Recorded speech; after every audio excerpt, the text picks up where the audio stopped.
लाल है, माल है, सारी गड्डी लाल है। ये इसको भी जो है खालिस नहीं रखा जाता। अब इसकी सुर्खी को मज़ीद इजाफा करने के लिए उसमें मुख्तलिफ़ किस्म के केमिकल्स का इस्तेमाल किया जाता है, जिससे हैज़ा हो जाता है, पेट ख़राब हो जाता है और मुस्तकिल बेस पर खाने से उसको कैंसर भी हो सकता है।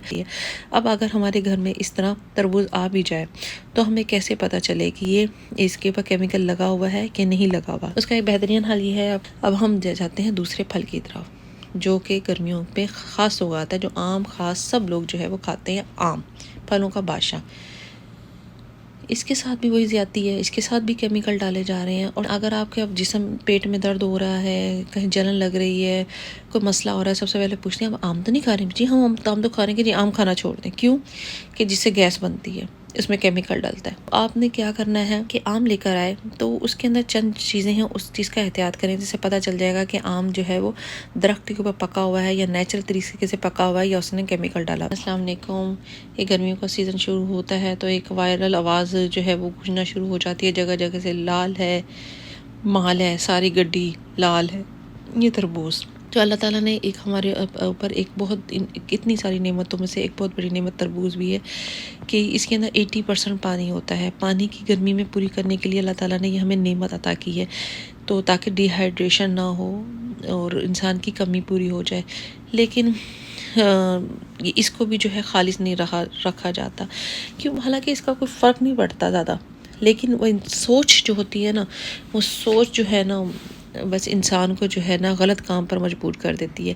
अब इसकी सुर्खी को मज़ीद इजाफा करने के लिए उसमें मुख्तलिफ़ किस्म के केमिकल्स का इस्तेमाल किया जाता है। जो ये केमिकल्स इस्तेमाल किए जाते हैं कोई फूड अथॉरिटी से जो है ना पास नहीं होते। बस ऐसी कोई पुड़िया वगैरह में जो भी जिस तरह भी किस्म का होता है वो कलर इसके अंदर डालते हैं, जिससे इंसान के बहुत हैज़ा हो जाता है, पेट ख़राब हो जाता है और मुस्तकिल बेस पर खाने से उसको कैंसर भी हो सकता है और गैस का बन जाना और बहुत किस्म की बीमारियां बन जाती है। वो चीज़ हमारे फ़ायदे के लिए थी, हमारे लिए नुकसानदेह बन जाती है। अब अगर हमारे घर में इस तरह तरबूज आ भी जाए तो हमें कैसे पता चले कि ये इसके ऊपर केमिकल लगा हुआ है कि नहीं लगा हुआ, यानी कि इस पर रेड कलर डला हुआ है कि नहीं डला हुआ। उसका एक बेहतरीन हल ये है, आप तरबूज को काटें, क्यूब्स काटें और उसके ऊपर जो है ना एक टिश्यू लेके ना उसको इस तरह प्रेस करें ताकि उसका थोड़ा जूस जो है ना वो टिश्यू पर आ जाए। नहीं तो कपड़ा ले लें, सफ़ेद रंग का कोई कपड़ा, लाइट कलर का कोई कपड़ा ले लें। अगर कलर जो है वो टिश्यू पर आ गया, रेड कलर का टिश्यू हो गया, तो इट मीन्स वो नेचुरल रेड कलर नहीं है, उसके अंदर रेड कलर डाला गया है उसको मज़ीद खूबसूरती में इजाफा करने के लिए। तो आपने वो तरबूज नहीं खाना, वो आपके लिए फ़ायदेमंद नहीं है, बल्कि मज़ीद आपको जो है वो बीमार कर देगा। आपने उसको वहीं पर छोड़ देना है। दूसरा ये कि ये तरबूज के अंदर कलर डालते कैसे हैं? ये सिरिंजें होती हैं, ये तो फूड पर्पस के लिए किचन में जो है ना इस्तेमाल की जाती है जब किसी चीज़ के अंदर आपने फिलिंग करनी हो। खैर मैंने इस पर्पस के लिए नहीं रखा। मैंने जब चिकन को मैरिनेट करती हूँ उसके अंदर जो है मसाला डालने के लिए इस्तेमाल की जाती है।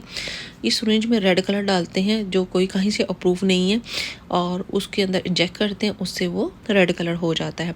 अब तरबूज तो आपके अंदर घर आ गया, 10-10 किलो के बाजू का तरबूज आते हैं, वो पूरा खाया नहीं जाता। अब बाकी का तरबूज का क्या करें? आपने आधा काटा, आधा छिलके के साथ रखना है, उसके ऊपर रैप किया और उसको जो है ना फ्रिज में रख दें रैप करके, तो वो तकरीबन 1-3 या 1.5 दिन चल जाएगा। अगर ये नहीं करना तो आप इसको जो है छिलका उतारें, क्यूब्स काटें और रेफ्रिजरेटर में रख दें, फ्रीज़ कर दें। लेकिन वो उससे खाली जूस बन सकेगा, फिर वो खाने के लायक नहीं होगा क्योंकि वो पतला सा हो जाएगा जब उसके अंदर बर्फ़ जमेगी। तीसरा ये है, इसी तरह आपने क्यूब काटे, छिलका उतारा और उसके अंदर जो है ना लहसुन के जवे, ये तकरीबन 3 किलो का है तरबूज ना, लहसुन के 3 किलो के अंदर मैंने ना 2 जवे जो है ना उसको छिलका उतारना है और उसको रखना है। सवाल ये पैदा होता है हम लहसुन इसके अंदर रखेंगे तो उसके अंदर से इसकी स्मेल चली जाएगी। नहीं नहीं, बिल्कुल भी स्मेल नहीं जाती। अगर आपका तरबूज नेचुरल है, इट मीन उसके अंदर कोई केमिकल नहीं डला हुआ, इसके अंदर कोई इंजेक्शन नहीं डला हुआ, उसको मीठा करने के लिए कोई उन्होंने शीरा नहीं डाला हुआ, तो आपका तरबूज 2 लहसुन के जवे रखने से 3 दिन आराम से चल जाएगा और आपकी फ्रिज को अच्छी कूलिंग करती है। ये सिर्फ उस तरबूज के लिए है जो बगैर केमिकल के पाक हो। ठीक है, अब हम जाते हैं दूसरे फल की तरफ जो कि गर्मियों पे ख़ास उगाता है, जो आम खास सब लोग जो है वो खाते हैं। आम फलों का बादशाह, इसके साथ भी वही ज़्यादती है, इसके साथ भी केमिकल डाले जा रहे हैं। और सबसे बड़ा जुल्म इसके साथ तो और ख़तरनाक केमिकल डाला जाता है, वो है पटास। पटास इसके अंदर डाली जाती है और जिससे गैसेस बनती है और वो आपको बीमार करती है। पहले के दौर में होता था कि डॉक्टर रिकमेंड करते थे कि आप जो है ना खून की कमी है तो ये आम खाएं। लेकिन अगर आपके अब जिस्म पेट में दर्द हो रहा है, कहीं जलन लग रही है, कोई मसला हो रहा है, सबसे पहले पूछते हैं आप आम तो नहीं खा रहे? जी हाँ, हम तो खा रहे हैं। कि जी आम खाना छोड़ दें। क्यों? कि जिससे गैस बनती है, इसमें केमिकल डलता है। ये तो जुल्म हो रहा है। तो आपने क्या करना है कि आम लेकर आए तो उसके अंदर चंद चीज़ें हैं, उस चीज़ का एहतियात करें जिससे पता चल जाएगा कि आम जो है वो दरख्त के ऊपर पका हुआ है या नेचुरल तरीके से पका हुआ है या उसने केमिकल डाला। इस तरह आम काटा, आम काटने के बाद कहीं से सफ़ेद है अंदर से और कहीं से जो है पीला है, तो इट मीन्स वो इसके अंदर केमिकल डला हुआ है। उस केमिकल ने उसको कहीं से गला दिया, कहीं से नहीं गलाया। बाहर से आम देखें, आम की बाहर की शेप देखें तो कहीं से वो पीली होगी, कहीं से सब्ज़ होगी। वो भी यही अलामत है कि ये नेचुरल तरीके से पका हुआ नहीं है, इसमें केमिकल का इस्तेमाल किया गया है। तीसरा ये कि आम जो है, जब आप आम को जो है वो काटेंगे, अगर उसका छिलका बहुत ही पतला है बाहर से और अंदर से सख्त है तो वो भी केमिकल का इस्तेमाल किया गया है, तो आपने वो भी नहीं खाना। और अब आप आम ले तो आए, अब आपने खुद एहतियात करनी है कि आपने केमिकल वाला आम नहीं लेना, कह कर लेकर आए। इकट्ठा आम ले आए, खुद घर में जो है नेचुरल तरीके से इसको आम को गलाएं।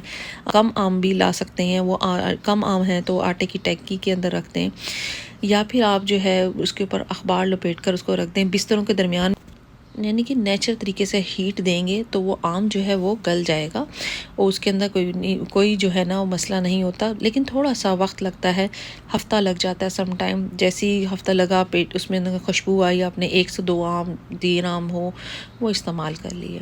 लेकिन जो है इस तरह तरीका करने से आप बहुत सी बीमारियों से बच जाएंगे जो बाज़ार में जो है केमिकल डाल के गलाकर आपको दिए जाते हैं। बल्कि इंटरनेशनली तौर पर पाकिस्तान और इंडिया, यहाँ से जो आम जाते हैं एयरपोर्ट पर ही अक्सर वापस कर दिए जाते हैं। किस वजह से? इस केमिकल की वजह से, क्योंकि वो लोग केमिकल डालते हैं, उसके अंदर केमिकल की गोलियाँ या पुड़िया डालते हैं, तो वो जो है ना ब्लास्ट होने का ख़तरा होता है या फिर कुछ नुकसान होने का ख़तरा होता है।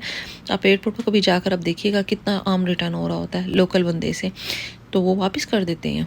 तो ये चीज़ का ख़ास तौर पर अगर हम सब ट्रैवल भी करें तो इस चीज़ का भी ख़ास ख्याल रखना है कि कोई केमिकल वाला आम नहीं लेकर जाना। बग़ैर केमिकल वाला आम होगा तो वो सफ़र में लेकर जा सकेंगे इंटरनेशनली तौर पर, बाकी जो है वो अलाउ नहीं होता। अब मैं आपको एक एग्जांपल दिखाती हूँ। नॉर्मली हम कहते हैं कि ये देखें, एक ये आम का कलर है, उस पर 3 कलर है, कहीं से सफ़ेद है, कहीं से पीला है, कहीं से रेड है। क्या ये केमिकल वाला आम है? नहीं, ये यहाँ का बादामी आम है।